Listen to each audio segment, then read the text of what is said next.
मुंब्राजवळील धोकादायक वळणांनी 4 जणांचा बळी घेतलाय। मुंब्रा स्टेशनजवळ 2 धोकादायक वळण आहेत। ठाण्याहून मुंब्राकडे येताना बोगद्याजवळ एक धोकादायक वळण आहे, तर दुसरे वळण मुंब्रा स्टेशन सोडल्यानंतर आहे। त्यामुळे मध्य रेल्वेवरील प्रवाशांनी किती दिवस जीव मुठीत घेऊन प्रवास करायचा असा सवाल आता उपस्थित होतोय।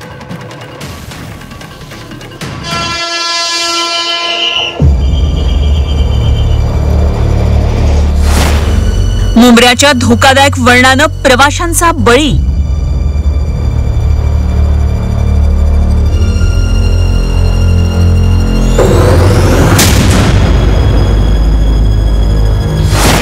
वळणावर 2 लोकल जवळ आल्यानं दुर्घटना।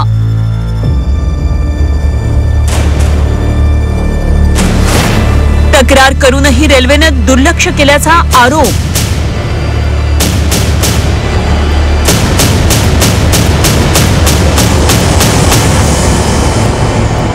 मध्य रेल्वेच्या मुंब्रा स्टेशनजवळ झालेल्या दुर्घटनेत निष्पाप प्रवाशांनी आपला जीव गमावलाय।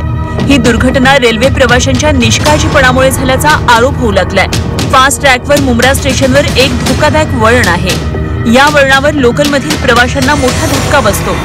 दुर्घटनेवेळी वळणावरच्या 2 वेगवान लोकल एकमेकांच्या जवळ आल्या आणि फुटबोर्डवरचे प्रवासी ट्रॅकवर कोसळल्याचा दावा प्रवाशांनी केलाय। जे प्रवासी दरवाजावर लटकून प्रवास करत असतात तेव्हा एकमेकांना ते घासले गेले आणि जेव्हा एकमेकांच्या संपर्कात ह्या दोन्ही ट्रेनमधले जे प्रवासी संपर्कात आले तेव्हा ट्रेनमधून खाली पडून 5 जणांचा मृत्यू झाला। जवळपास 13 जण हे या दुर्घटनेमध्ये खरं तर खाली पडले, त्यापैकी 5 जणांचा मृत्यू झाला आणि बाकी जे प्रवासी आहेत ते सध्या गंभीर जखमी असल्याची माहिती मिळते। तो ये जो टर्निंग है, आप जब दरवाजे पे लटकते हो तो टर्निंग है, इतना रश रहता है तो उसमें जरा सा भी धक्का किसी का लगता है तो आदमी गिरता है।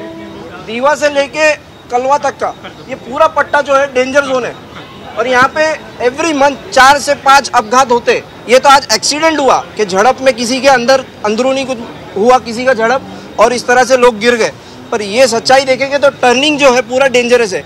आगे का जो बैरिकेड सेफ्टी लगाया गया है, सेंट्रल रेलवे का जो बनाया गया है, काफ़ी स्टडी के बाद उतना बड़ा हाइट पे दिया गया है। आप अभी मेरे साथ ट्रेन पे चलो, उधर आप जब टर्न करता है तो एक झटका लगता है और झटका लगने से आदमी जो है ऑटोमेटिकली जो है इस तरफ आता है। ठाण्याहून मुंब्रा स्टेशनकडे येताना कळव्यानंतर फास्ट ट्रॅकवर बोगद्याच्या अलीकडे आणि मुंब्रा स्टेशन जवळ अशी 2 धोकादायक वळणं आहेत। रेल्वे प्रवाशांनी आणि रेल्वे प्रवासी संघटनेच्या पदाधिकाऱ्यांनी पाठपुरावा करूनही रेल्वेने त्याकडे दुर्लक्ष केल्याचा आरोप करण्यात आलाय।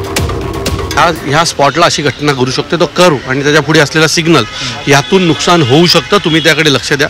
प्रशासनाने जर 3 महिन्यापूर्वी लक्ष दिलं असतं ना तर आज ह्या जे काही लोकांचा जीव गेलाय, ज्यांना मार लागलाय, ही घटना घडली नसती। याला सर्वस्वी जबाबदार रेल्वे प्रशासन आहे। तो झोपलेला आहे। आज त्यांनी जाहीर केलं की आम्ही रेल्वेला दरवाजे लावू। अरे कसे लावू शकता? आणि हा पर्याय आहे का? पर्याय आहे प्लॅटफॉर्म मोठं करणं, पर्याय आहे रेल्वेची संख्या वाढवणं, ते करा। दुर्घटनेत गेलेल्या बळींना मदत देऊन त्याची भरपाई होणार नाही। रेल्वे प्रशासनानं मुंब्रा स्टेशनवरील ते धोकादायक वळण काढून टाकावं अशी मागणी राष्ट्रवादी शरद पवार पक्षाचे नेते जितेंद्र आव्हाड यांनी केली आहे। त्यांचं जे काय ठरलेलं असतं 10 लाख 15 लाख 20 लाख ते देतील, मृत्यूची काय किंमत आहे का? मृत्यूची काय किंमत आहे का? हे मृत्यू टाळता कसे येतील? जसं आता सांगितलं गेलं की तो टर्न असा जो आहे म्हणजे दिव्यावरनं मुंब्र्याला येताना खतरनाक टर्न, त्याच्यात ते रेल्वेचा रॅक असा होतो, तो दिसतोय असा रॅक होताना। हे सगळे उत्तर रेल्वेने द्यायला हवी ना। रेल्वेचे 6 ट्रॅक सुरू झाल्यापासून मुंब्रा स्टेशन जवळचं हे धोकादायक वळण आहे।